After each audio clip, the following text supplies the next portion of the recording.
ونستعينه ونستغفره ونؤمن به ونتوكل عليه ونعوذ بالله من شرور أنفسنا ومن سيئات أعمالنا من يهدي الله فلا مضل له ومن يضلل فلا هادي له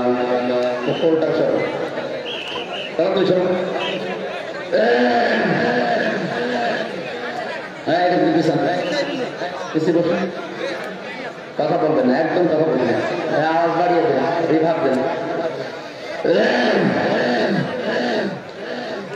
ونشهد أن لا إله إلا الله وحده لا شريك له وأشهد أن محمدا عبده ورسوله الذي أرسله بالحق بشيرا ونذيرا وداعيا إلى الله وسراجا منيرا فقد قال الله تعالى في كلامه المجيد وبرهانه التوحيد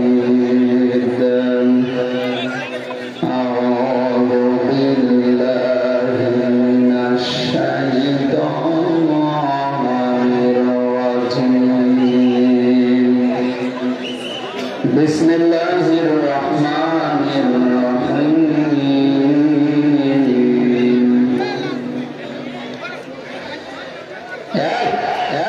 يا أحسن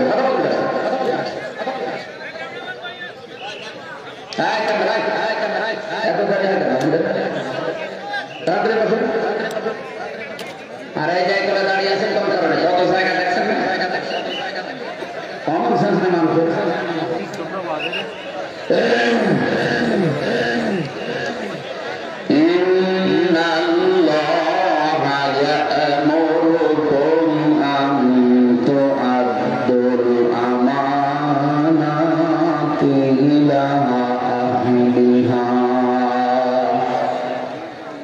وإذا حكمتم بين الناس أن تحكموا بالعدل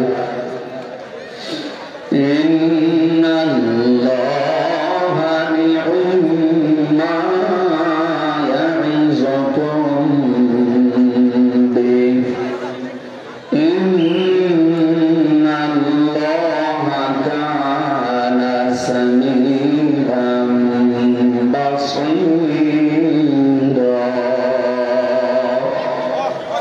صدقت يا ربنا اللهم صل على سيدنا مولانا محمد وعلى آل سيدنا مولانا محمد জীবনে কখনো তুমি মিথ্যা বলোনি তাই তো তোমায় পেতে কাঁদে ধরনি তোমারই মতো নেতা পেলেও সত্য সুখের গোলা চামের বকুল দালাল মোলা বিকামালিহি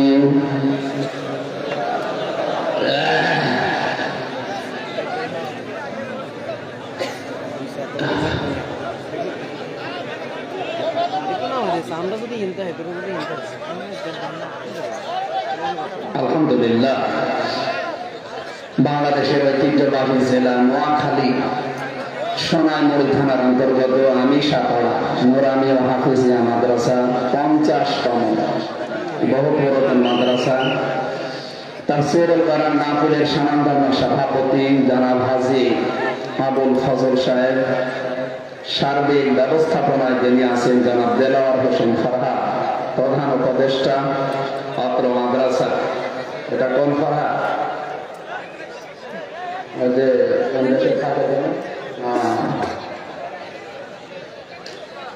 এতক্ষণ যারা কথা বললেন মাওলানা হুসাইন মাহমুদ চুয়াডাঙ্গা, হযরত মাওলানা মাসুম বিল্লাহ, হাফেজ মাওলানা ইসমাইল হোসাইন, অন্যান্য ওলামা ইকরাম, বিশেষ করে যাদের মাধ্যমে এসেছি সেই কুষ্টিয়া থেকে পর্যন্ত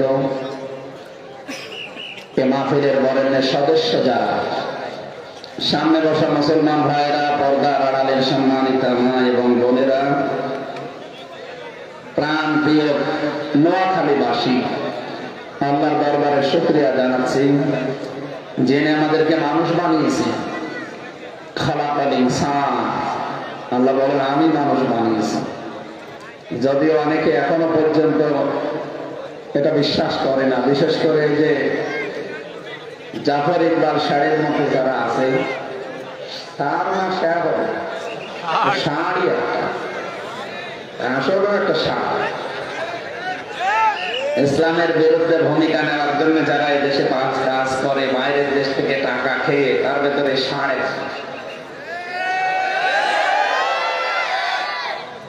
ভেতরে পরীক্ষা করলে মনে হয় শাড়ি। স্যার না, স্যার তো এরকম কথা বলতে পারে, ছাত্রীদের সাথে যেভাবে নাচানাচি করে, স্যার হয় কি করে? একটা ষাঁড়।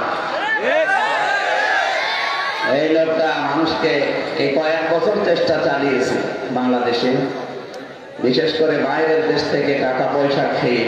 কিন্তু বাস্তবতা জানি, বাইরের দেশের টাকা খেয়ে এরা চালাতে চেয়েছিল আল্লাহর কোরআনের আয়াতকে পাল্টিয়ে ফেলতে, যে মানুষ মাটি দিয়ে তৈরি, আল্লাহর ঘোষণা। ওরা বলে না, মানুষ এসেছে বানর থেকে। বহু চেষ্টা চালিয়েছে, কিন্তু দেশের মানুষ ওটা খায়নি, আর খাবেও না। ওটা খাবে ওই ষাঁড়ের মতো যারা আছে তারা। এই লোকটা সীমা লঙ্ঘন করে ফেলেছে। সুলাইমান আলাইহিস সালামের নাম এসে বই লিখেছে, ভূতের বাচ্চা সুলাইমান। আজকে এখানে একজন লেখক আছে, কি নাম আমি জানি না, আমির হোসেন, উনিও বই লিখেছে। ওনার বইটা আমি একটু চোখ বোলালাম। এই যে সত্য নিয়ে একটা বই লিখেছে। সত্য আপনি মানেন তো আবার নাকি? হ্যাঁ, আপনাকেও সত্য মানা লাগবে। আলহামদুলিল্লাহ, আমি বইটা হালকা চোখ বলিয়েছি, আমি নিয়েছি, পড়বো গাড়িতে সময় করে।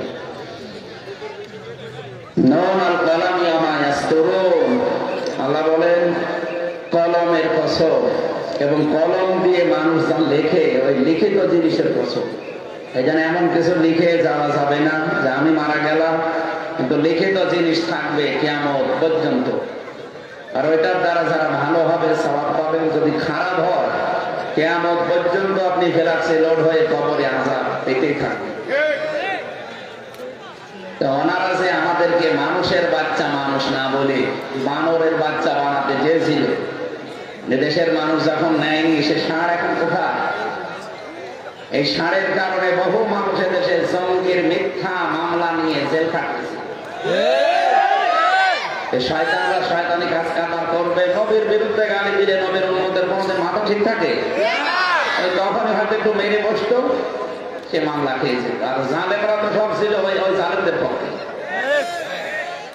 আমার সাথে বহু মানুষকে এই হারামি, এই কোলাঙ্গা, এই ষাঁড় বললে আমার মনে হয় গুনাহ হবে, কারণ ছাত্রদের একটা সম্মান আছে। ও কিসের ষাঁড়? ওর ভিডিও গুলো ফাঁস হয়, ছাত্রীদের সাথে নাচানাচি করে, আরো বিভিন্ন কাজ কারবার আমি বলতে পারলাম না। নাউযুবিল্লাহ মিন যালিক। একটা মানুষের চরিত্র এখন নিচে নামে, সে আবার ভার সেটের ছাড়।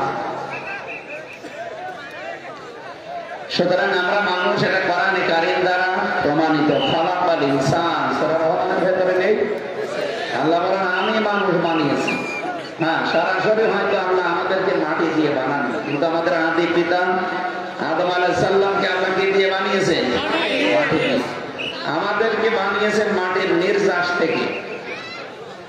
মাটির ভেতর থেকে যে ফসলগুলো উৎপন্ন হয়, ওইটা খেয়ে বাবার বীর্য তৈরি হয়। ওই বীর্য দিয়ে আল্লাহ আমাদেরকে 40 দিন 40 দিন 40 দিন এভাবে পরিবর্তনের মাধ্যমে শেষ পর্যন্ত বাচ্চার আকারে বের করে দেয়। পৃথিবীতে শুধু 2টা মানুষ ছাড়া যত মানুষ আমরা এসেছি, প্রত্যেকে মায়ের পেট থেকে। এই জন্য নারী জাতির সম্মান আমাদের কাছে সবচাইতে বেশি। আমির জানাব ডাক্তার শফিকুর রহমান হাফিজাহুল্লাহ লোকটা ঘোষণা দিয়েছে না কয়েকদিন আগে, বাংলাদেশে যদি ইসলাম আসে সবচাইতে বেশি নিরাপদে থাকবে মেয়েরা। কিন্তু মেয়েদেরকে জুজুর ভয় দেখিয়ে অনেকে চেষ্টা চালাচ্ছে ঘোলা পানিতে মাছ শিকার করা। এতদিন আপনারা বহু খেয়েছেন, আর পারবেন না। এটা আগস্টের 5 তারিখ নেই, এখন ডিসেম্বরের 31 তারিখ। আমরা পাগল ভালো হয়ে গেছে। যতই মিথ্যা কথা বলেন এ জাতি আর ওই মিথ্যা চেতনা শুনতে চায় না। চেতনা এখন সামনে 24-এর চেতনা। বলে না কেন? জুলাই আগস্টের চেতনায় চলবে বাংলাদেশ। 71-এ যারা জীবন দিয়েছেন তাদের শাহাদাতের মর্যাদা কামনা করি। যারা বেঁচে আছেন বীর মুক্তিযোদ্ধা, তাদের সম্মান মর্যাদা আল্লাহ যেন বাড়িয়ে দেন। এই চেতনা বিক্রি করে এতদিন যা করেছেন, দেশটা 12টা বাজিয়েছে। কোন চেতনার দরকার নেই। চেতনা হবে আমাদের মুসলমানদের কোরআন এবং হাদিস। গত পরশুদিন ভেটে নুরুল হক নূর, সাংবাদিক দীপ্তি, হিন্দু, এই মহিলা জিজ্ঞাসা করছে আপনাদের একটা রাজনৈতিক দল করলেন, গণপরিষদ আন্দোলন, এই আদর্শকে আপনার? উনি বলছে আমাদের স্পেসিফিক কোনো আদর্শ নেই, কিন্তু আমরা যেহেতু মুহাম্মদ রাসূলুল্লাহর উম্মত, তাকে আমরা আদর্শ মেনে চলি। সুবহানাল্লাহ। এই কথাই তো আমরা শুনতে চাই। আর আপনি কার আদর্শের কথা বলেন? এই পৃথিবীতে মুহাম্মদ রাসূলুল্লাহ বাদ দিয়ে অন্য কাউকে যদি কেউ আদর্শ মনে করে, ও কোনো বিচার নেই, কোনো হিসাব নেই, ও বিনা বিচারে জাহান্নামে। আমি এটা বানালাম না। আল আদাবুল মুফরাদ, ইমাম বুখারী রাহমাতুল্লাহ আলাইহি বুখারী শরীফ লেখার আগে এই কিতাবটা লিখেছেন। ওখানে দেখবেন 6 নাম্বার হাদিস আছে, 3 নাম্বার পয়েন্টে এই শব্দটা আছে। দুনিয়াতে যাদের আদর্শ মুহাম্মদ রাসূলুল্লাহ এখনো হয়নি, অন্য কেউ আপনার আদর্শ, আপনি মরে যান, আমি গ্যারান্টি দিলাম আপনার কোনো বিচার হবে না। যতই নামাজ পড়েন, যতই রোজা রাখেন, সত্য কথা বলছে এই জন্য যেন আপনি ফিরে আসেন। আমি জানি আপনি ফিরবেন না, তারপরও আমার দায়িত্ব, আমার আলাইনা ইল্লাল বালাগ, পৌঁছিয়ে দাও। মুহাম্মদ রাসূলুল্লাহ বাদ দিয়ে অন্য কেউ যদি আপনার আদর্শ হয়ে থাকে, আপনি একেবারে নিশ্চিত জাহান্নামে, কোনো বিচার লাগবে না। আপনি বিনা হিসাবে বিনা বিচারে জাহান্নামে যাবেন। যদি যেতে না চান, আমি জোর করে দিয়ে আসবো। হ্যাঁ, আপনি যাবেন না? আমি নবীর আদর্শের জন্য জেল খাটবো, মার খাবো, আমার অঙ্গ প্রত্যঙ্গ হারিয়ে যাবে, আর আপনি সেই নবী শুধু ইয়া নবী সালাম আলাইকা পড়ে চলে যাবেন জান্নাতে। ইয়ার কি পান? আপনাকে এই মুহূর্তে যদি ঈসা নবীও আসে, হযরত মুসা আলাইহিস সালাম যদি আসে, কেউ যদি মুহাম্মদ রাসূলুল্লাহ আদর্শ বাদ দিয়ে তাদেরকে গ্রহণ করে, নিশ্চিত সে জাহান্নামে। আপনার কি মাথায় কি কোনো মগজ নেই? মুসা নবীর মতো এত বড় পাওয়ারফুল নবী, যিনি আল্লাহর সাথে কথা বলতেন। ঈসা আলাইহিস সালামের জন্য তাকে রূহুল্লাহ বলা হয়, আল্লাহর ফুরকা। বাবা ছাড়া দুনিয়ায় একজন মানুষই এসেছে। সেই মানুষটাকে আপনি যদি এখন মেনে চলতে চান, আপনি জাহান্নামে যাবেন। যেমন খ্রিস্টান, উনি বহু খ্রিস্টানের সাথে বিশ্বে কতগুলো দেশ আল্লাহ নিয়ে গেল। কত খ্রিস্টানের সাথে বাসে, ট্রেনে, প্রাইভেটে, বিভিন্ন স্টলে বসেছি। ওরা মানে ঈসা আলাইহিস সালাম, কিন্তু নাম ঈসা বলে না, বলে যিশু। কি বলে? যিশু বলে, নাম পাল্টিয়ে দিয়েছে। তারাও দেখেছে তাদের যে পর্দা, বিশেষ করে ইহুদিদের, এদের মেয়েদের যে পর্দা, খাস পর্দা, এ পর্যন্ত ঘন্টা দিয়ে থাকে, হাত মোজা, পা মোজা, মনে হতো যে এমন হয় রাবিয়া বসে, কিন্তু ইহুদি মেয়ে। বাইরের দেশগুলোতে সফর করার সময় দেখেছি, ট্রেনে যখন যায় দেখি ইহুদি মেয়ে, 4-5টা বাচ্চা, এদিকে একটা, সামনে 2টা, কাঁধে একটা, অথচ হাত পা মোজা দেওয়া। পাশে তার স্বামী, এত বড় বড় দাড়ি, বউ একটু হালকা বড় রাখে, সোলমুল বাবড়ি, বিশাল জুব্বা গায়ে দিয়ে, মনে হচ্ছে যে হয়তো কোনো মসজিদের ইমাম সাহেব হবে, কিন্তু ইহুদি। ছেলে মেয়ে অতগুলো কেন? ওরা চায় আমাদের যেহেতু জনসংখ্যা কম, আমরা খালি জন্ম দেব, এজন্য এক একজনের 8টা, 10টা, 12টা, 13টা ছেলে মেয়ে। তো জন্ম দিয়ে তো বেশি করতে পারবে না। নবীজি জানিয়েছে যত জন্মাবে তত মরবে। দুনিয়াতে সবচাইতে অভিশপ্ত জাতি ছিল ইহুদিরা। ওদের এখন মেন দায়িত্বে যে লোকটা আছে মানুষ হত্যাকারীর তালিকা, এই নেতানিয়াহু, বেনিয়ামিন। লোকটার ক্যান্সার হয়েছে। আলহামদুলিল্লাহ বলা লাগবে, কারণ বহু মানুষ হত্যাকারীর তালিকায় ওর নাম আছে। আমার তো মনে হয় যারা মানুষ হত্যার সাথে জড়িত তাদের ক্যান্সার হয় ভালো, কারণ ওই ক্যান্সার নেই। আমাদের যেটা এটাও তো মানুষ হত্যার সাথে জড়িত। 2732 জন মানুষ হত্যা করেছে মহিলা। আল্লাহর কাছে দোয়া করছি, আল্লাহ যেন এরকম কিছু আমাদের শোনায় যে ওরও হয়েছে। এখন যে বয়স, এ বয়সে তো ছেলে মেয়ে আর হবে না। যদিও অনেকে বলে স্বামী স্ত্রীর সম্পর্ক চলে গেছে তাই কি, যেখানে গেছে ও তারা তো মুসলমানে দিয়া নেই, মুসলমানে দিয়া আছে। আর এখন যে বয়স না, কত বছর যেন বয়স, 76 না কত। এই বয়সে যদি দাদার মুসলমানের দিনে কোনো হাজাম নিয়ে যান, তো হাজাম লজ্জা পাবে না? বলবে এই পাকা মতো সাওয়ালের মুসলমানের দেবো কি দিয়ে, আগাম একটু যে গোলা থেকে বাদ দিয়ে দেবো। দাদার বয়সের মুসলমান হওয়া ঠিক না। অন্তত এমনি কালেমা পড়লে আমরা পড়িয়ে দেবো, কিন্তু মুসলমানি দেওয়া কোনো হাজাম কোনো ডাক্তারের দ্বারা সম্ভব? যে ডাক্তার মুসলমান দিতে যাবে তার চোখ বন্ধ করে কাটা লাগবে। কাটা মোটা জিনিস কাউকে কি করি? সুতরাং দাদার যা বয়স, ছেলে মেয়ে হওয়ার কোনো কায়দা আছে? বাচ্চা তো হবে না। অন্তত এই ইয়াহুদি এই নিকৃষ্ট জাতির যা হয়েছে এদেরও যেন তাই হয়, যারা মানুষ হত্যার সাথে জড়িত। আমরা চাই গণহত্যার সাথে যারা জড়িত তারা যেন বেশি না থাকে। এগুলো পৃথিবীর ক্যান্সার। আল্লাহ সবচাইতে বেশি ঘৃণা করে তাদেরকে যারা মানুষ হত্যার সাথে জড়িত। হাদিস, একটা মানুষকে হত্যা করা আল্লাহর কাছে এত বড় অপরাধ। আল্লাহ তাআলা বলেন তামাম দুনিয়া ধ্বংস হয়ে যাক, আমি কিছুই মনে করবো না। একটা মানুষ মেরে ফেললে যেরকম কি করে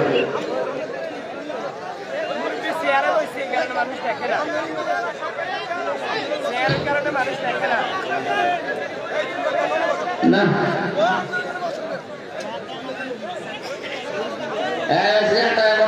তুলে এখানে নিয়ে আসেন, স্টেজে নিয়ে আসেন। এমনি আপনাদের সময়টা, আপনার সময়টা আসলে মাগরিব থেকে এসা। সেই মহিমালে যে ধরা লাগবে ওইটা তো সময় দিয়েছিলাম 9:30। এখনই তো 9টা বেজে যাচ্ছে। নিজেদেরই সময়ের জ্ঞান নেই, এখনো ডিস্টার্ব করছে। হ্যাঁ বললাম না, তুলে নিয়ে আসেন, তুলে নিয়ে আসেন, এখানে বসে দিন। এইটা থামাতে যদি 5 মিনিট লাগে, কি আসতে নিয়ে আসেন, তাহলে নিয়ে আসেন, 4-5 জন তো করে নিয়ে আসেন। সুবহানাল্লাহ আলহামদুলিল্লাহ লা ইলাহা ইল্লাল্লাহ।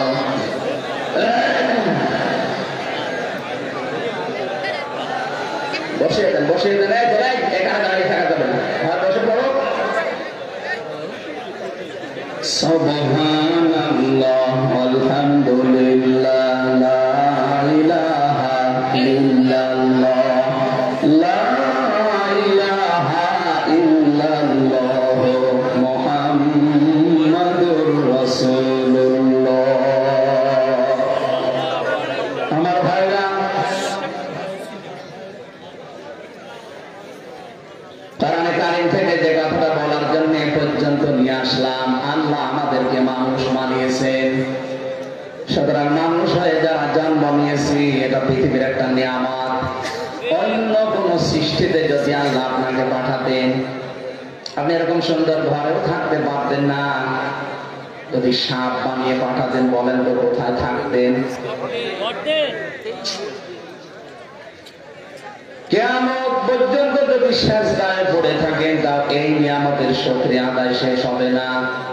এজন্য মানুষ আমরা যারা বলেন আলহামদুলিল্লাহ। এমন কোরআন আল্লাহ আমাদেরকে দিয়েছেন, কিয়ামত পর্যন্ত এই পৃথিবীতে মানব জাতির জন্য আর একটা কথা আসমান থেকে আসবে না। যা দেওয়ার আল্লাহ সবের ভেতরে দিয়ে দিয়েছেন। ওয়ালাকাদ বারাবানা লিন-নাসি ফি হাযাল কুরআনি মিন কুল্লি মাসাল মিন কুল্লি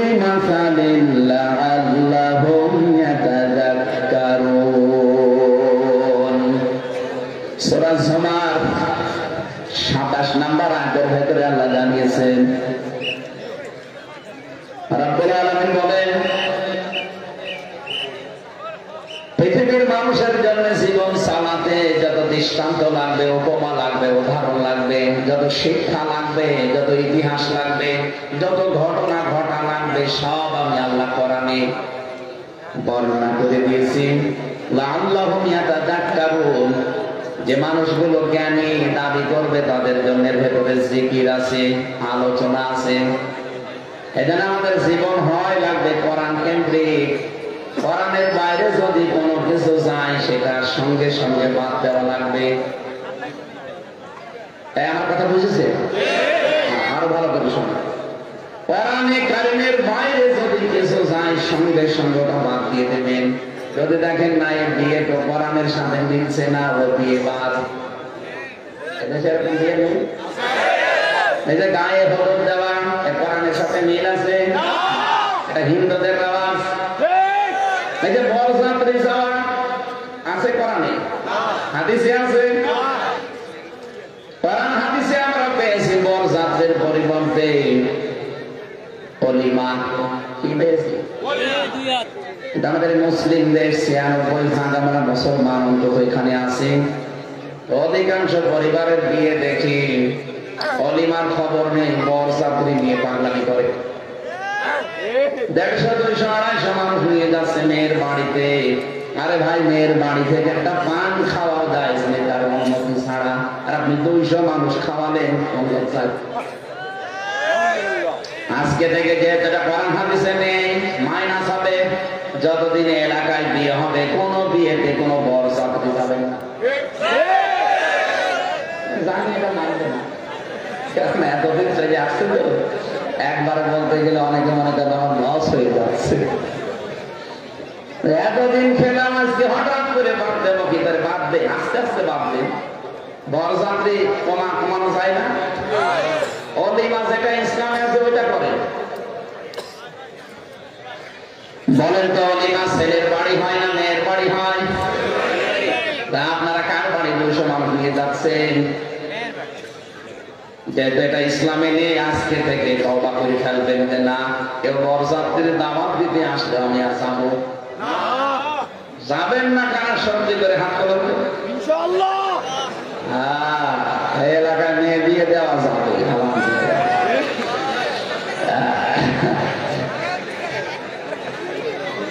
তাহলে ওলিমা করলে ছেলের বাড়িতে করা লাগে, করবেন ছেলের বাবা যারা আছেন।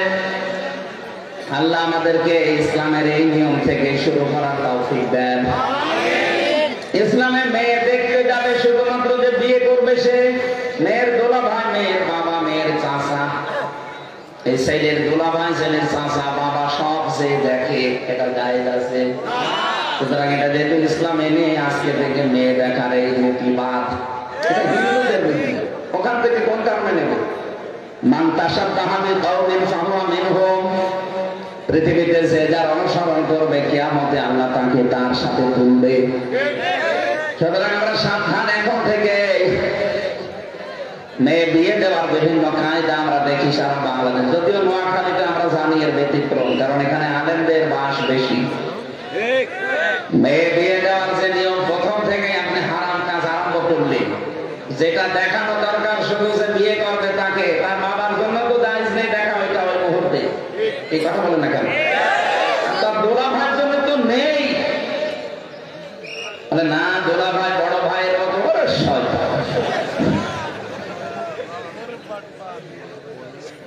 রাসূলুল্লাহকে জিজ্ঞাসা করা হচ্ছে, হে নবী, একটা মেয়ে লোকের জন্য দোলা ভাই আর দেব, কি বলেন আপনি? বলে এগুলো মৃত্যু, মরণের মতো ভয় করা লাগবে।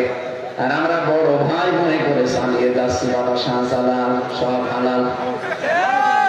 আজকে থেকে এই মেয়ে দেখানোর বাদ। কয়টা বাদ দিলাম? মেয়ে দেখানো বাদ, বরযাত্রী বাদ। শুরু করলে শুধু মেয়ে দেখতে পারবে, যে বিয়ে করবে সে।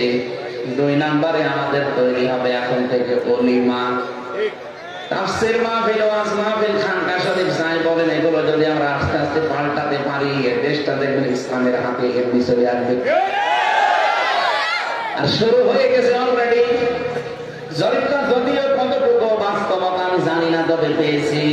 আন্তর্জাতিক রিপোর্ট এখন বলছে বাংলাদেশে আগস্টের 5 তারিখের আগে মাত্র 100 জনের 15 জন মানুষ চাইতো যে দেশে কোরআনের আইন কায়েম হোক, কিন্তু এখন এই 4.5 মাসের ভেতরে ওরা পাল্টিয়ে গেছে রিপোর্ট।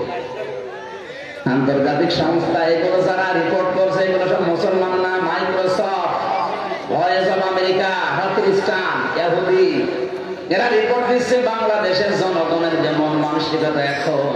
আর এরা দেখতে পাচ্ছে এদেশে এখন 100 জনের 58 জন মানুষ চাচ্ছে দেশে কোরআনের আইন কায়েম হোক।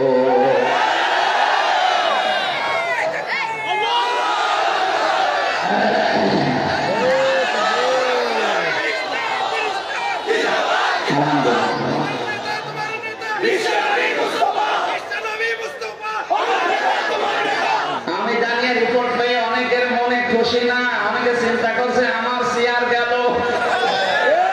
কি করবেন আপনি চেয়ার নিয়ে? দেখলেন না চেয়ার নিয়ে কি হয়েছে ওদের? এখন থাকার মতো জায়গা নেই। আমি কয়েকদিন আগে মালয়েশিয়া ছিলাম, যে দেখি সাহেব পাড়া, বেগম পাড়া তো কানাডায়, সাহেব পাড়া বানিয়েছে।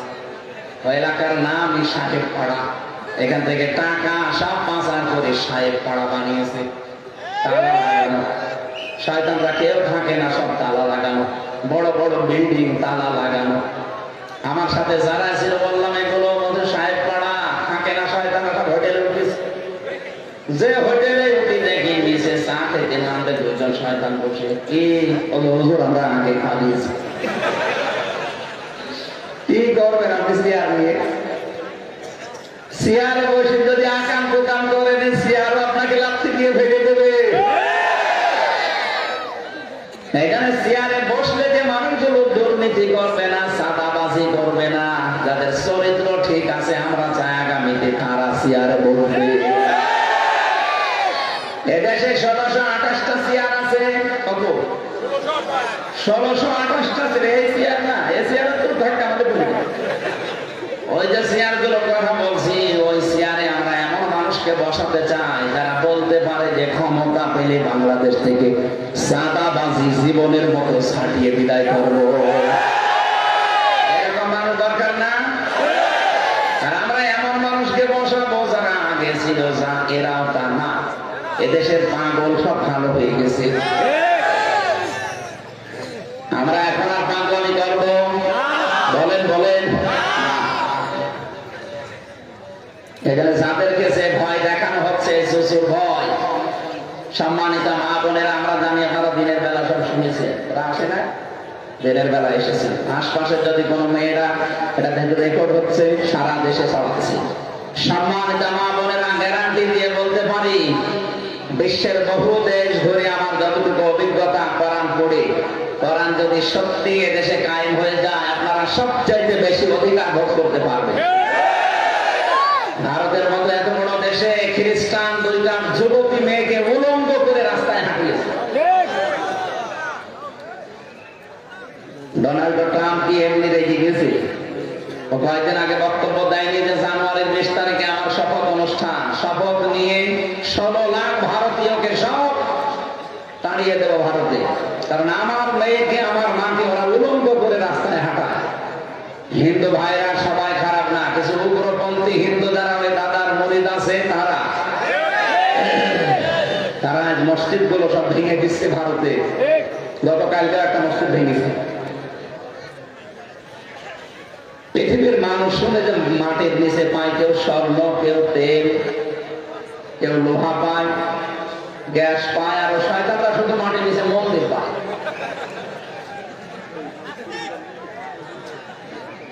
আপনার বাপ দাদা পূর্বপুরুষেরা একবার আল্লাহর ঘর ভাঙতে এসে জীবনের মতো শিক্ষা পেয়ে গেছে, গাছ মাকড় হয়ে গেছে। আপনারা যদি আরম্ভ করেন এখন চান, আপনাদেরকে আল্লাহ গাছকে মাকড় বানাতে বেশি সময় নেবে না। এমনি সারা বিশ্ব থেকে এখন আওয়াজ উঠছে, সব জায়গায় বেশি মিথ্যা কথা বলে ভারত। এটা খ্রিস্টানরা রিপোর্ট বানিয়েছে, সারা দুনিয়ায় 257টা রাষ্ট্র, ওরা বলছে সবচাইতে বেশি মিথ্যা কথা বলা হয় ভারতে, কারণ এখন দেখছে যে ওরা মানুষের বিরুদ্ধে মিথ্যা বেশি বলে। আপনি দেখেন ওদের সাংবাদিকতার যে নিয়ম, মিথ্যা দিয়ে শুরু। যে যত বেশি মিথ্যা কথা অন্যের বিরুদ্ধে বলতে পারে তার দাম নাকি উঠেছে তত বেশি। এটা মলম বিক্রেতা হকার, এর দাম বাড়িয়ে দিয়েছে এই কারণে যে মিথ্যা তথ্য দিতে পারে বাংলাদেশের বিরুদ্ধে। এখন ঠেলাতে পাচ্ছে, দাদার বাড়ি এখন ঘেরাও করেছে, দাদা এখন টের পাচ্ছে। ওর নাম পাল্টিয়ে ফেলাকে নাম যায় নয়করঞ্জন ঘোষ, আমার মনে হয় নাম থাকবে না। এই আবু সাহেবের নাম যদি আবুল হাকাম থেকে আবু সাহেব হয়ে যায়, ওর নামও পাল্টাবে। দেখেন কয়েকদিন পরে নাম দিলে তো আমার বাড়ি ঘর সব ভেঙে ফেলবে। ওর নাম পাল্টিয়ে শেষে মনে হয় অন্য কোনো নাম দিয়ে দেবে, মানুষ যেন চিনতে না পারে। এদেশের বহু মানুষের নাম তো আগস্টের 5 তারিখের পর আমি পাল্টিয়ে ফেলতে দেখেছি। আগে যে বাড়ির নামের উপরে দেবতা দাঁড়ানো থাকতো, এদিকে অমুক এদিকে অমুক, এখন ওগুলো নামিয়ে দিয়েছে আল্লাহ আকবার। কি গো, আরে শয়তান তো আল্লাহ আকবার বিশ্বাস করে না। যাদের টানিয়েছিল ওরা কোথায়? ওদের সব ফেলে দিয়েছে। আমার নিজের এলাকায় যান আপনি, কুষ্টিয়ায় কয়েকটা বাড়িতে আমি এটা দেখেছি আগে 15 বছর। ওরা ওইটা দুই পাশে লাগিয়ে রাখতো, একদিকে বাবা একদিকে মেয়ে। এখন ওখানে একদিকে আল্লাহ একদিকে আকবার লিখা। ওরা জানে যে আল্লাহু আকবার ছাড়া এদেশে আর বাঁচা যাবে না। জয় বাংলার নামটা এখন সন্ত্রাসীতে পরিণত হয়ে গেছে, কারণ মানুষ এখন সব হাতের মুঠায় পাচ্ছে। বৈষম্য বিরোধী ছাত্র আন্দোলনে একটা যুবক ছেলেকে তরবারি দিয়ে যেভাবে কোপ দিয়েছে, দেখেন এটা দৌড় দিয়েছে, ওর হাতটা এই জায়গা থেকে কানেক্ট হয়ে গেছে পরবর্তীতে। এইরকম যারা জয় বাংলা বলে দেয়, আমার সাথে জেনে ছিল একজন, ওই যে বিশ্বজিৎকে জয় বাংলা বলে জেল গেছিল শাওন, ও এখন জেলে 30 বছর জেল। আমার বলতো যে কি করলাম জীবনে, আমার মা বাবা এখন আমার আর খোঁজ নেয় না। যাদের কথা মতো এই কাজ করেছিলাম তাদের তো খবর নেই, মাঝখান থেকে আমার জীবনটা নষ্ট হয়ে গেল। বারবার আমাকে বলছিল যে ভাই কিসের জামাত কিসের শিবির, আমি তো মুসলমানই না। আমরা যদি বিশ্বাস না হয় আমার জিনিসপত্র দেখেন, তারপরও আমরা মানি নাই, দিয়েছি কোপের পরে কোপ। এখানে আবেগে কারো উস্কানিতে পা দিয়ে, যদি এখনো পর্যন্ত অনেকে দেখছি উস্কানিতে পা দিয়ে বিভিন্ন জায়গায় অঘটন ঘটাচ্ছেন, আপনি তো বাস্তবতা বোঝেন না। আমি আবার বলছি, দেশ কিন্তু আর আগস্টের 5 তারিখের আগে নেই, এটা কিন্তু পার হয়ে গেছে। এখন সব নখদর্পণে আছে। আমি গোয়েন্দা বিভাগের যারা সর্বোচ্চ পর্যায়ে আছে কথা বলে দেখেছি, ওরা বলছে সব আমাদের একেবারে হাতের মুঠায়, আমরা শুধু ছাড় দিয়েছি, দেখতে চাচ্ছি দেশে কার আচরণ কেমন। আপনি মনে করছেন আমি চাঁদাবাজি করি, কেউ টের পায় না, সব ওদের আয়ত্তে আছে। আমি জোর করে মানুষের কাছ থেকে এতদিন যা করেছে ওইভাবে যদি করতে চান পারবেন না, কারণ ওগুলো যে পারা যায় না তার প্রমাণ 15.5 বছর।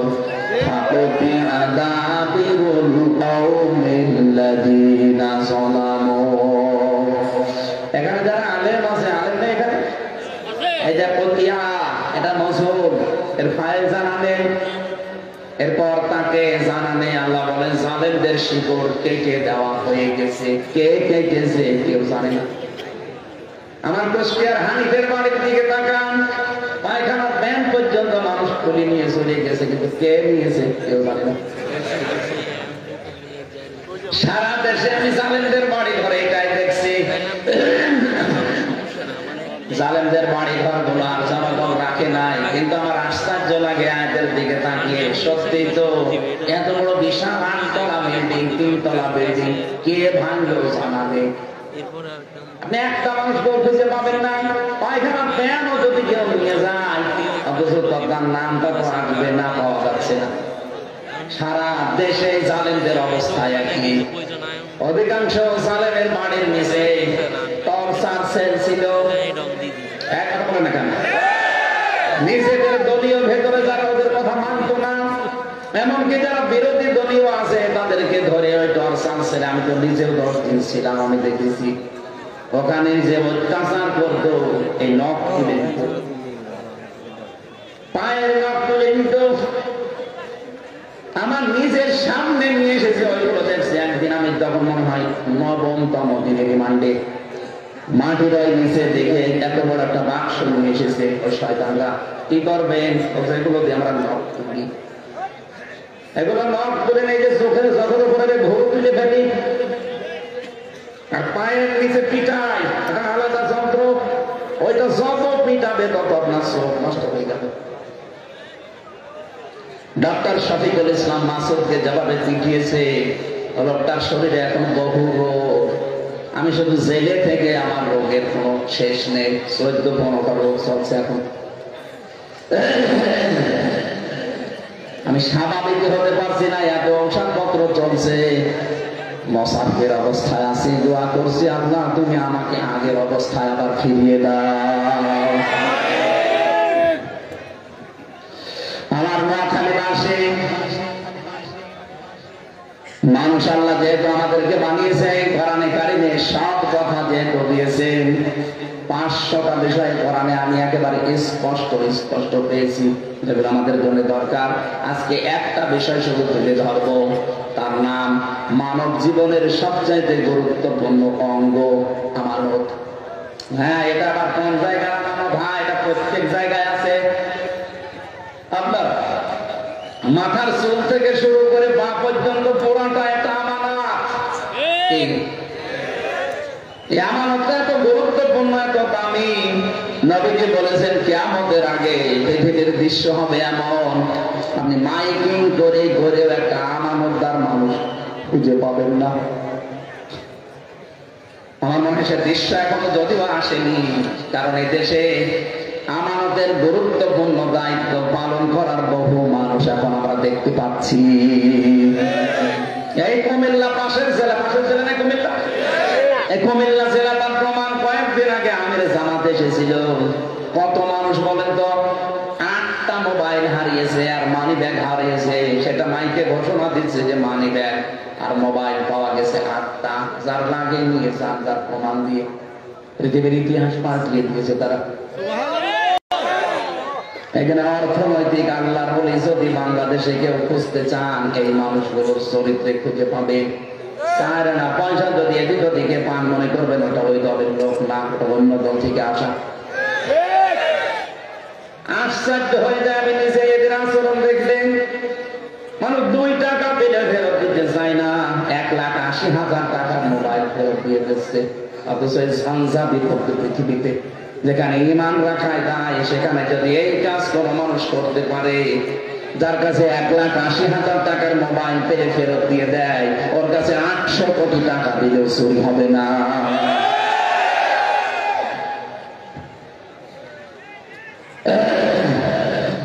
আমানত একটা গুরুত্বপূর্ণ বিষয়, জন্য বলছি। এটা যদি কেউ পালন না করেন, আপনি নামাজ পড়তে পারেন, রোজা রাখতে পারেন, হজ করে আসতে পারেন, আপনি দান সাদকা করতে পারেন, আপনার যোদ্ধা বড় থাকতে পারে, কিন্তু আপনি মুনাফিক হয়ে মরবেন।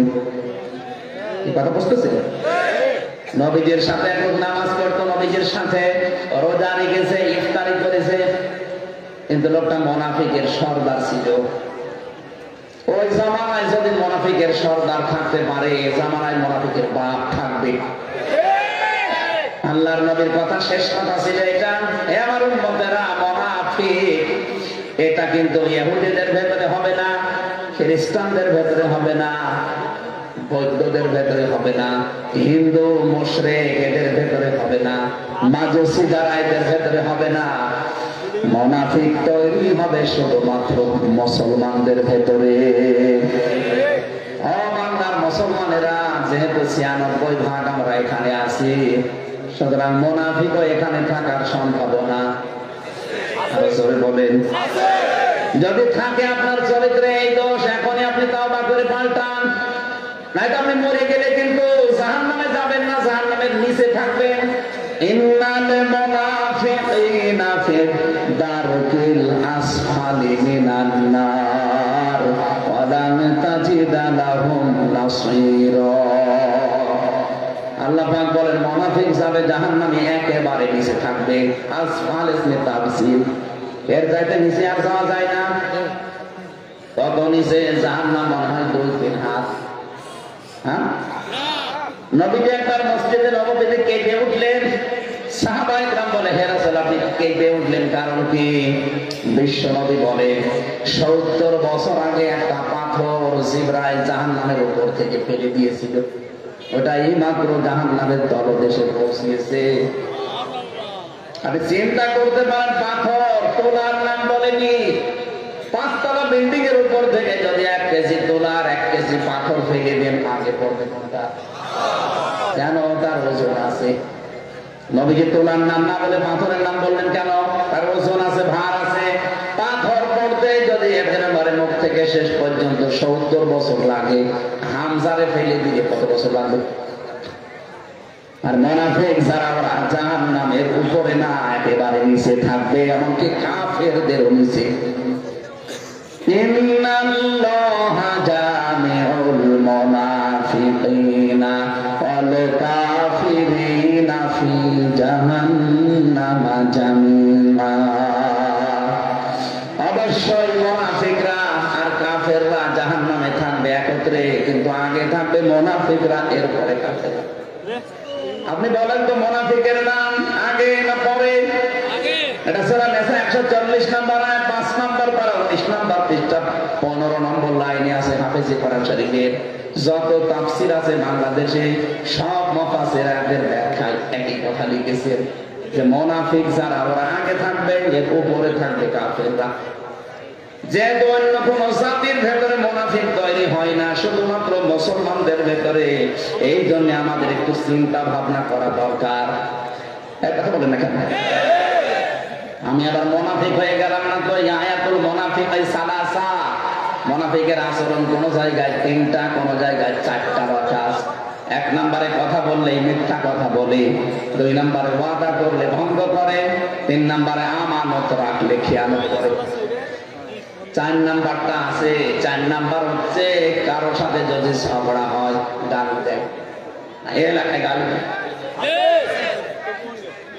যারা গালি দেন, কারোর সাথে কথা কাটাকাটি হলে গালি দেন, মনে করবেন মুনাফিকের জার আপনার ভেতরে আছে, আপনাকে শয়তানে দখল করে ফেলেছে। এখন যদি এই লোকটা বাড়িতে যায়, স্ত্রীকে সালাম দেয়, আসসালামু আলাইকুম ইয়া আহলাল বাইত, বাড়ির ভেতর থেকে আওয়াজ আসবে কুকুরের বাচ্চা। যদি ওনার বউ ওনাকে কুকুরের বাচ্চা, শুকুরের বাচ্চা বলে গালি দেয়, উনি সালাম দেওয়ার পরে ওনার রাগ হবে। আপনারা কি আছেন এখানে না ঘুমাচ্ছে? ওনার কি রাগ হবে? না। আপনি জ্ঞানী মানুষের জীবনে রাগ করতে পারেন না। আপনি চিন্তা করবেন, আমার এই বউটা শিক্ষিতা, একটা ধার্মিক মেয়ে, এর বংশ ভালো, এ জীবনে আমার মুখের উপরে মুখ তুলে কথা বলে না, আজকে আমার শুকুরের বাচ্চা, কুকুরের বাচ্চা গালি দেয়, অথচ আমি সালাম দিলাম। অবশ্যই এর জিনে ধরেছে, এরা জিনে ধরেছে, ভূতে ধরেছে, তাছাড়া তো এ স্বাভাবিক নেই, আমরা গালি দেবে কেন? আপনি যদি বলেন স্বাভাবিক মেয়ে লোক আপনাকে কুকুরের বাচ্চা বলে গালি দিলে, আপনি মনে করেন জিনে ধরেছে। আপনি যখন দেখবেন আপনি যার সাথে ঝগড়া করে খালি গালি দেন, আপনি মনে করবেন আপনি আর মেয়ে, আপনাকে মুনাফিকি ধরে ফেলেছে। গালি দেন কারা কারা? হাত তোলেন তো। ও, এই এলাকায় আমার মনে হয় হাদিস বলা ঠিক হতো না। সব আল্লাহর ওলি বসে আছে, এলাকায় গালি নেই।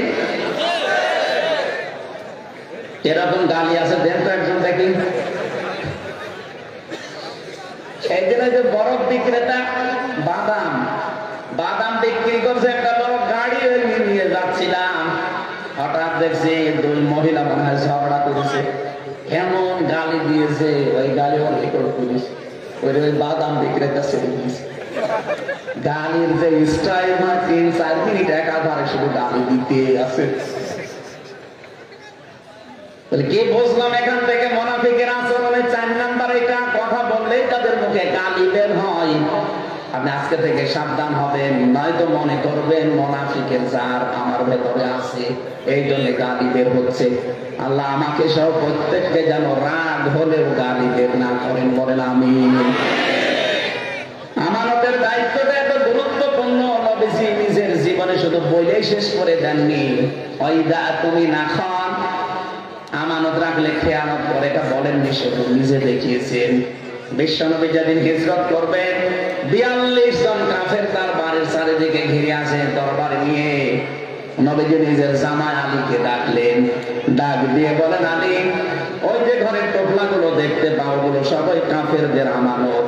ওরা নিজেদের বাবাকে, মাকে, নেতাকে বিশ্বাস করে না। আমার নাম আল আমিন আস-সাদিক, আমি আমানতদার, এই জন্য আমার কাছে রেখে গেছে। আমি এখন আল্লাহর আদেশ পেয়েছি, এ মুহূর্তে যদি আমি এগুলো নিয়ে মদিনায় চলে যাই, তাহলে আমার আল আমিন নামের কলঙ্ক হবে। বলেন বলেন, আমার আল আমিন নাম, আমি আমানতদার, আমি বিশ্বাসী, এই নামের কলঙ্ক হয়ে যাবে। তো তোমাকে আমি বলছি, আমার চাদরটা গায়ের উপর দিয়ে এখানে শুয়ে থাকো, সকালবেলা ওরা যখন এসে আমাকে পাবে না, তোমারে পাবে। তুমি তো নেতার ছেলে, নেতা ছেলে, আবু তালেব নেতা ছিল, তুমি তো নেতার ছেলে, এই হিসাবে তোমাকে কিছু হয়তো সরাসরি বলবে না। ওই যে আমানতের যে নাম লেখা লেখা আছে, ওগুলো টোপলা বেঁধে বেঁধে তার হাতে হাতে পৌঁছিয়ে দেবা। আমানতের দায়িত্ব পালন করে 3 দিন পরে আমার সাথে মদিনায় দেখা করবা। বাংলার মুসলমানের একটু ভাবেন, নিজের জামাইকে মরণের বিছানায় রেখে যাচ্ছে যেন আমানতের খেয়ানত না হয়। আর আপনি কি করলেন? 15.5টা বছর আমরা আপনাকে দিতে চাইনি, জোর করে আপনি আমানতের দায়িত্ব পালন করার জন্য ঘাড়ে নিয়েছিলেন। আমরা তো আপনাকে ভোট দেয়নি, জোর করে বললেন না আমি, হ্যাঁ করেন। কি করলেন? যাওয়ার সময় 14টা সুটকেস নিয়ে গেছি। প্রথম আলো, প্রথম কি আমার দেশ একেবারে ভিডিও আকারে দেখিয়েছে, 14টা সুটকেস নিয়ে চলে গেছে, সব মনে হয় মাটি ভর্তি।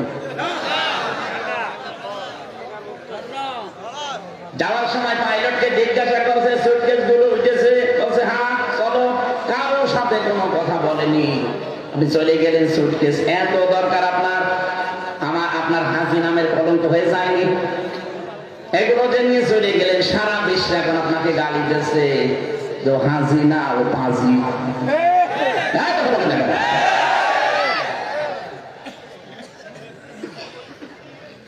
আরে 8-9 দিন ধরে দেখছে একটা মিথ্যা কথা চলছে সারা বিশ্বে। উনি এখন ছড়াচ্ছে বিভিন্ন মডেলদের সিম্পেথি পাওয়ার জন্য যে আমি নির্বাচিত ছিলাম, আমাকে উৎখাত করা হয়েছে। এত ডাহা মিথ্যা কথা হাজি সাহেব বলে কি করে? আপনি নির্বাচিত ছিলেন, শয়তান বিশ্বাস করবে? 15.5 বছর তো ভোটই হয়নি, আপনি নির্বাচিত হলেন কি করে? 30 বছর বয়স, 18 বছর থেকে ভোট দিতে আরম্ভ করলাম, তো 3 বার ভোট দিতে পারি, একবারও তো পারি না।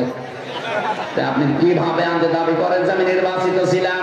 আমি যদি দিতে না পারি, কে দিতে পেরেছে জিজ্ঞাসা করেন? কেউ পারে না, এতে নির্বাচিত নয়। 1408 সাল থেকে 24 সাল পর্যন্ত যারা নির্বাচনের নামে প্রহসন করে এতদিন ছিলেন, আপনারা সাবেক এমপি লিখবেন না, সাবেক মন্ত্রী, প্রধানমন্ত্রী আপনি লিখতে পারেন না, কারণ আমরা আপনাকে ভোট দেইনি। আপনি এতটুকু লিখতে পারবেন, সাবেক সাবেক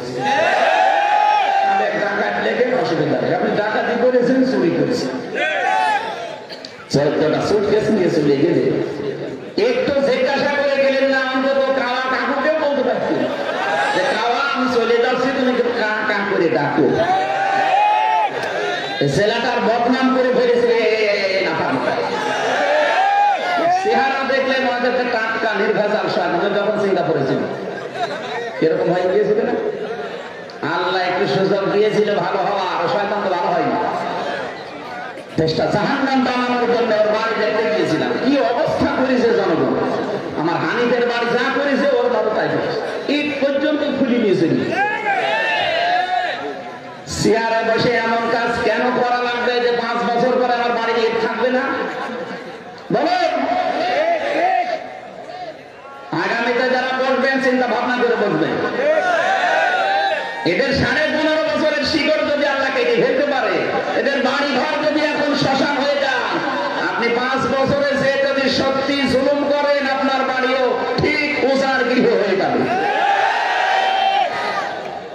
অনেকে এখনই ধান্দা করছে যে অমুক জিনিস দখলে নেব, অমুক জিনিস দখলে নেব। এই দখলদারির এই চিন্তা ভাবনা জনগণ যদি বোঝে, করে ফেলে। আগে কি সুন্দর মাল কামাইতাম, কি আশ্চর্য তো। আমি নিজে তো পরীক্ষিত, আমার বাড়ি থেকে ধরে নিয়ে আসলো, দুই তালার উপরে ঘুমাচ্ছিলাম, আমারে নিয়ে আসলো, পরের দিন পেপারে দিলেও ওনারে আমরা চড়হাস থেকে ধরে নিয়ে এসেছি, পুরাটা মিথ্যা কথা। আমার বাবারে বললো 50টা মামলা দেব যদি 10 লাখ টাকা এখনই না হবে। বাবা তো সহজ সরল গ্রাম্য মানুষ, কৃষক মানুষ, ওই এদিক ওদিক করে ধার মার করে বসে এই ও শয়তানরা টাকাও নিয়েছে, পরের দিন মামলা হয়েছে। আমি আকিস গ্রুপের খতিব ছিলাম, ওদের কাছে প্রায় 32 লাখ টাকা খেয়েছি। খালি বলে স্যার আমারে বলছে যে মাঝে মাঝে আসে এসে বলে যে 10 লাখ টাকা দেন, 5 লাখ টাকা দেন, কেন টাকা না দিলে আপনাদের বিরুদ্ধে মামলা দেন। কি সুন্দর মাল কামানোর মেশিন তো। এখন কোথায় আপনারা পালিয়েছে। সেদিন বগুড়ায় এই আগস্টের 5 তারিখে মানে 8-9 দিন আগে আমার একটা মাহফিল ছিল বগুড়াতে, তারেক জিয়া সাহেবের গ্রামে।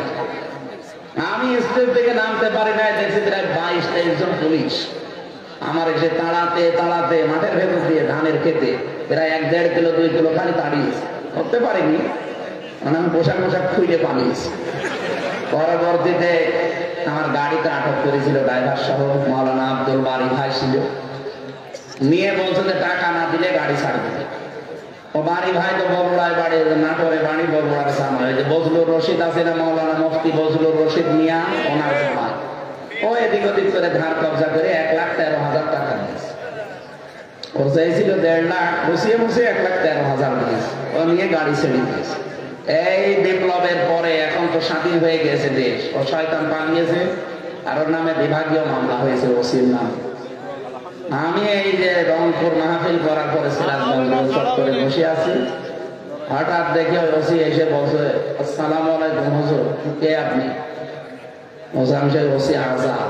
আরে ভাই আপনারাই খুঁজতেছি, এদিকে আসে, এদিকে আসে। কি আপনি এখানে কি? আমি খবর পেয়েছি যে আপনি রাস্তা দিয়ে যাবেন, আমি সেই কক্সবাজার থেকে চলে এসেছি কালকে, এসে এখানে বসে আছি, আমার এক বন্ধু আছে, আপনি আমারে মাফ করে দেন, আর আমার নামে কোনো বদদোয়া করবেন না, আমাদের কোনো অসুবিধা নেই, মাফ আমি এখনই করে দিলাম, আমার টাকাও ফেরত দিন। টাকা দেবেন না, মাফ যাবেন, কিসের মাফ? 1,13,000 টাকা দিয়েছেন, এই যে আব্দুল বারী রশিদ এখানে বসা, এর টাকাগুলো ফেরত দিয়ে দেন, আমার গাড়ির কাগজপত্র সব ঠিক আছে, ড্রাইভিং লাইসেন্স আছে, আমার কোনো অসুবিধা নেই, আপনি টাকা নিলেন কলকাতা, আর তাড়া দিয়েছিলেন, তাড়াটা আমি মাফ করে দিন। আমার পা মা কেটে ওই দিন কি অবস্থা, তারপর আমি বললাম মাফ করেছি, আগে টাকা ফেরত দেন, নাই তো আমার মাফ নাই।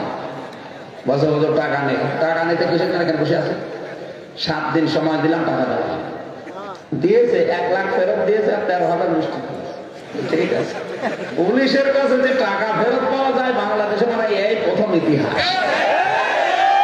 আমার মামলার আইবুসাইটা মিজান এ শয়তান সেদিন কল দিয়েছিলাম, 32 লাখ টাকা নিয়েছে আকিস গ্রুপের মালিকের কাছ থেকে, আর আমার বাবার কাছ থেকেও 30 লাখ।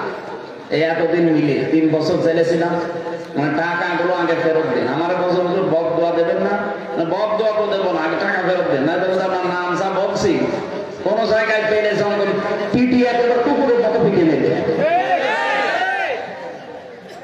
একেবারে খাস লোক। ওরা মনে হয় আল্লাহর নবীকে নবী বলতো না, ওদের নবী ছিল ওই আল্লাহ।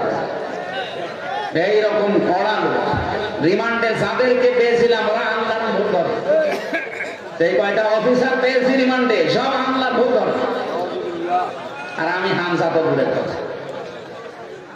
কি মাল খামানোর মেশিন বসিয়ে রেখেছিল জায়গায় জায়গায়, নতুন নতুন বিভাগ বানাতো। কাউন্টার টেররিজমের কোনো দরকার নেই দেশে, ওই শয়তানরা নিজেরা বানিয়েছে মাল কামানোর জন্য।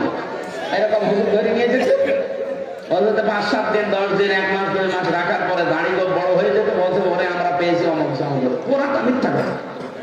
আমার সাথে তো ছিল 7 মাস 8 মাস 2 বছর পড়ে আছে, 7 বছরের মানুষ আমি পেয়েছি ওই মাটির নিচে, ওই জায়গায় ডিবি অফিসে, ওই ঘরটা ভেঙে ফেলা দরকার। ওখানে বহু মানুষ আছে ওই সময়, এখন আর নেই হয়তো।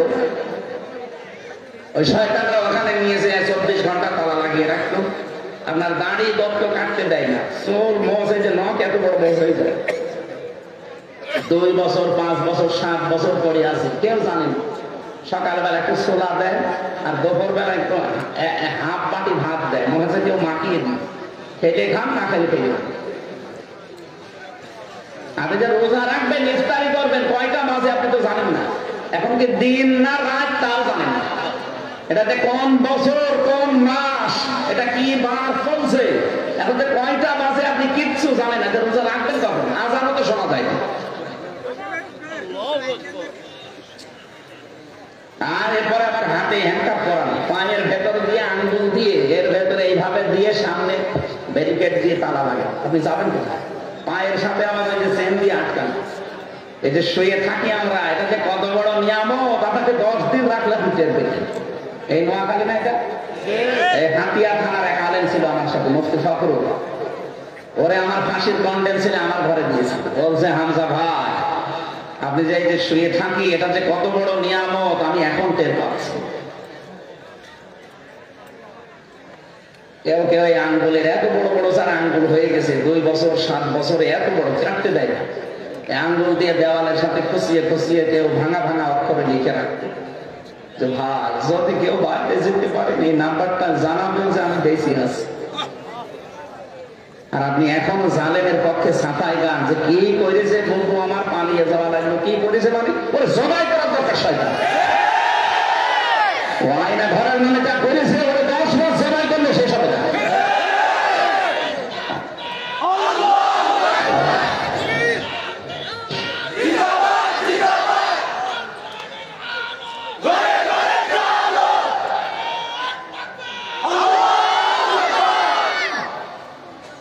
না মরেন তো যে মানুষগুলো বিবেক থাকলে কথা বলে যে কি করেছে বউ আমার, পালিয়ে যাওয়া লাগবে।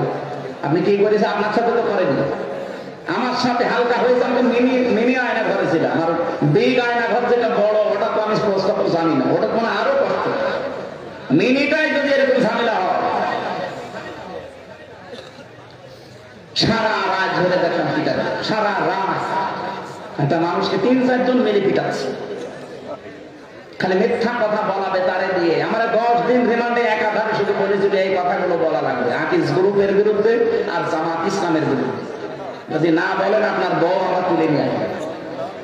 কি রাম রাজত্ব পেয়েছিল দেশটা, আল্লাহ এমনি ধরেছে জানেন তো, ওদের গোনা পুরাপুরি একেবারে ছাপিয়ে গেছে।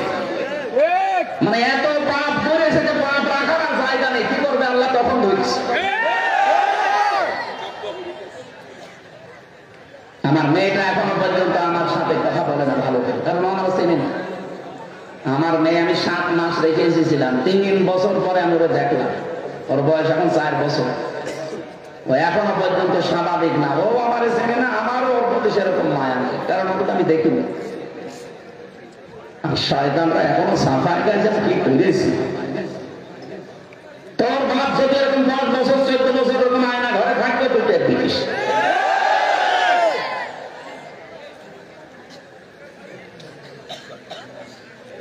একটা জালেমকে ছাড় দেওয়া না হয়, জালেমকে ক্ষমা করে দেওয়া, ছাড় দেওয়া মানে মুসলিমের উপর অবিচার করা। আপনি তো কিছু টের পাননি, আপনার তো এরকম ছেলে থাকতো মেয়ে থাকতো আপনি বুঝতেন।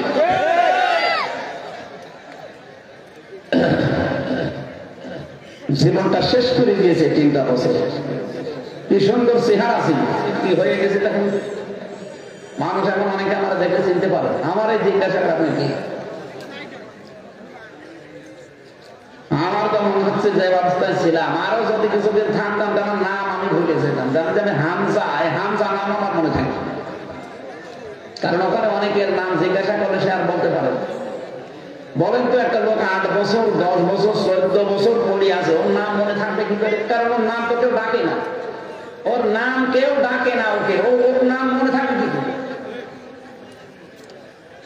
2-3 ঘন্টা একাধারে পিটিয়ে পিটিয়ে যে মরে যাওয়ার অবস্থা হয়ে যায়, তখন ওই ইঞ্জেকশন দেয়, এমন পাওয়ারওয়ালা ইঞ্জেকশন দেয় আপনি একেবারে স্বাভাবিক হয়ে যাচ্ছে। আবার পিটা, চোখ মুখ বেঁধে দিয়ে বলবে চলে, রাত 12টার সময় এসে বলবে চলে, কোথায় জানি। সারা রাত গাড়িতে ঘোরাবে, হঠাৎ চোখ খুলে দেখবেন গাজীপুরের জঙ্গলে, আমাদের ভয় টাঙ্গাইল মধুপুরের জঙ্গলে, এখানে কি বলে যাচ্ছে ছেড়ে দিলাম যা, যে দৌড় দেবেন পেছন দিক থেকে গুলি করে বলবে যে সকালে ওই পরাস্ত আয়রন হয়ে গেছে। এই চলছিল দেশে। আগে কি সুন্দর মাল কামাইতা, এখন মাল কামান কি হবে আপনার মাল নিয়ে? এখন তো এই যে মাটিতে শুয়ে থাকা লাগছে জেলখানায়। 36,000 কোটি টাকা মানি কাটিং করেছে দরবেশ। কি হলো টাকাগুলো? কি করলেন টাকা নিয়ে? আপনি বাংলাদেশের শ্রেষ্ঠ ধনী ছিলেন, এখন তো মাটিতে শুয়ে থাকা লাগে সানের উপরে। কিচ্ছু হয়নি পাপের আপনার। ইন্নামা নুমিলুলাহুম লিয়াজদাদুল ইসমা ওয়া লাহুম আযাবুন মুহিন। সূরা ইমরান। আল্লাহ বলেন মানুষের পাপ যখন একেবারে পরিপূর্ণ হয়ে যায় তখন ওকে আমি অপমানজনক শাস্তি দিই। আল্লাহ কিন্তু তাই দিচ্ছে। বিচারপতি কালামানিক ও শয়তান বলেছিল যে আল্লামা সাঈদীকে আমি ফাঁসি দিতে পারিনি, আমার জীবনের বড় আফসোস। তার মানে পুরাটা বানানো নিয়ম ওদের। কথা বলে দেখেন, কিসের বিচার করে কিসের ট্রাইব্যুনাল, সব বানানো। শুধু ভালো মানুষকে কি করে বিদায় করে ইসলামের দেশ থেকে ধ্বংস করা যায় এই উপায় তারা করেছিল শয়তান। আল্লাহ পুরা উল্টিয়ে দিয়েছে। কলা পাতায় শুয়েছিল ওই শয়তান, এমন তোর বিসি উড়ে গেছে। হ্যাঁ, ওর বিসি উড়ে গেছে। আমি যে জেলখানার যে ওয়ার্ডে থাকতাম ওই শয়তান নাকি এখন সেখানে আছে। সেদিন এক কারারক্ষীর সাথে থাকে, বলছে শয়তান তো আমার আন্ডারে থাকে। ঠিক আছে, ওরে খাবার দেবেন না। আপনাদের আমাদের সাথে যা করতে বলেছিল ওদের সাথে তাই করবে। আমাদের যোগাযোগ বিচ্ছিন্ন, 24 ঘন্টা তালা লাগানো, সিসি ক্যামেরা লাগানো, কেউ যেন কথা না বলে। ওদের সাথে ঠিক এরকম কড়াকড়ি করবে। শয়তানগুলো টাকা পয়সা মনে হয় খরচ করে খুব আরামে আছে। আমাদের দায়িত্ব দিত হিন্দু দেবদুল্লাহ, সুব্রত বালা, পরশ কুমার, এখন 3 বছর একেবারে তো এরাই আসে। আর এদের জামাই আদরে শুনছে, অনেককে জামাই আদরে রাখছে না।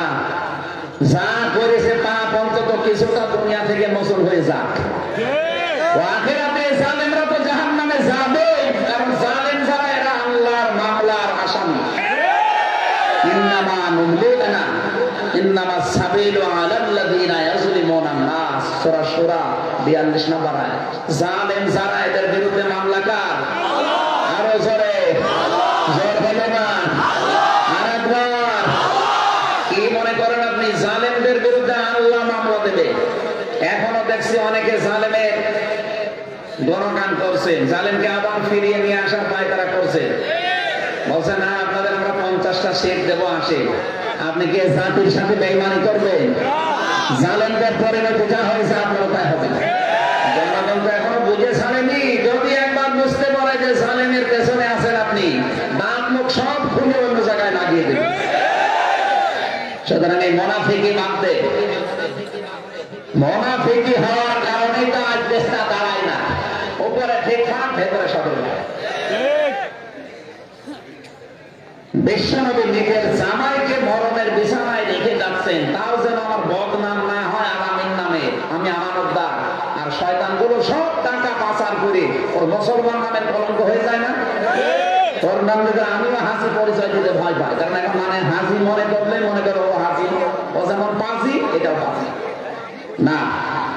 সব হাসি কি এক?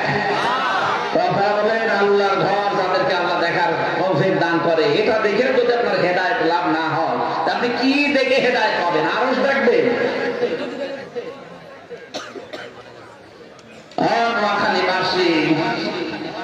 বিশ্বনবী মুহাম্মদ রাসূলুল্লাহর জীবন থেকে এটা বললাম এই কারণে, বাংলাদেশে 1628টা চেয়ারের মানুষগুলো যদি নবীর আদর্শটা গ্রহণ করতো, যে যেখানে আমানত পেয়েছি আমি পৌঁছিয়ে দেব তার প্রাপকের কাছে।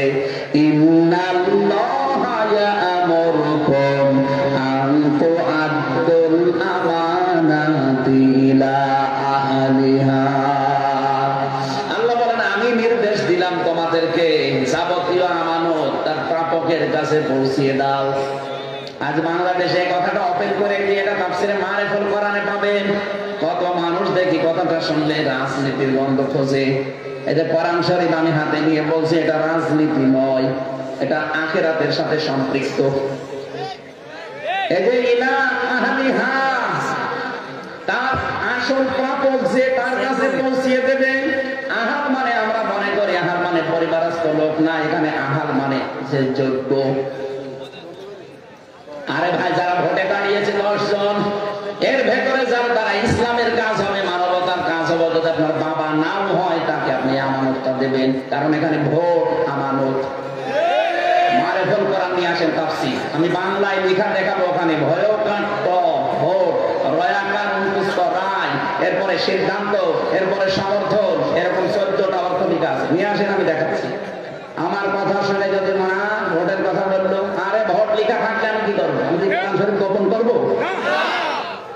আমার না, এটা বহুত বছর, এখানে 27টা বিষয় আছে, 27টা বিষয় একটা একটা করে সাজানো আছে। আমাদের সময় কম তো, 9টা পার হয়ে গেছে।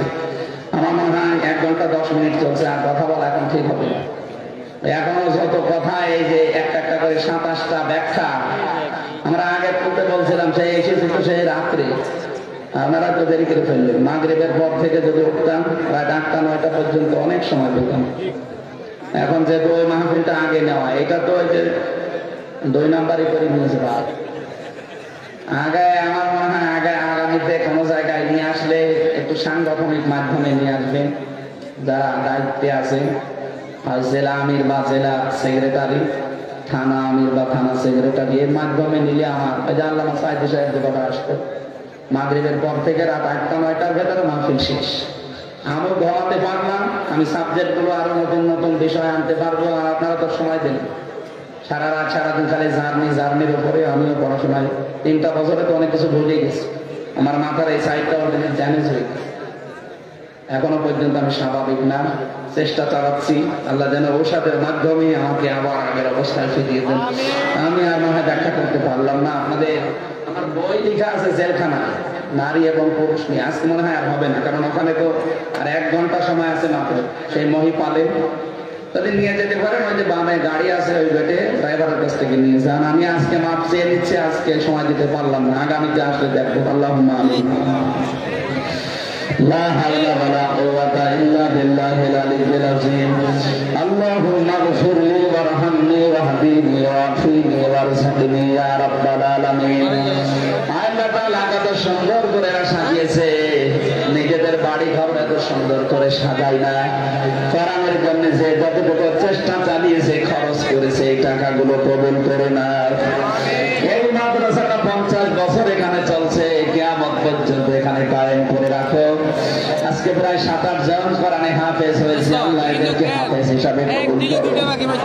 সম্মানিত সভাপতি আলহাজ আবুল হাসান সাহেবকে কবুল করো। যত অতিথি এখানে এসেছে, আল্লাহ যে বাড়িতে এসেছিলাম, জনাব আব্দুর রাজ্জাক, আব্দুল্লাহ নোমান সহ যত মানুষ আমরা এখানে হাত তুলেছি, আমাদের হাতগুলো ওসমানের মতো কবুল করে নাও। বারাকাল্লাহু লানা ওয়া লাকুম ফিল কোরআনিল আযীম। এলাকায় মাটির নিচে মাফ করে দাও। যেভাবে আমি আরম্ভ করেছিলাম, কোনো কয়েক ঘন্টা আমরা বললে কেউ কোরআন শোনার জন্য যারা এত পাগল, এদেরকে অমরের মতো বানিয়ে দাও। আলহামদুলিল্লাহি রাব্বিল আলামিন। লা ইলাহা ইল্লাল্লাহু মুহাম্মাদুর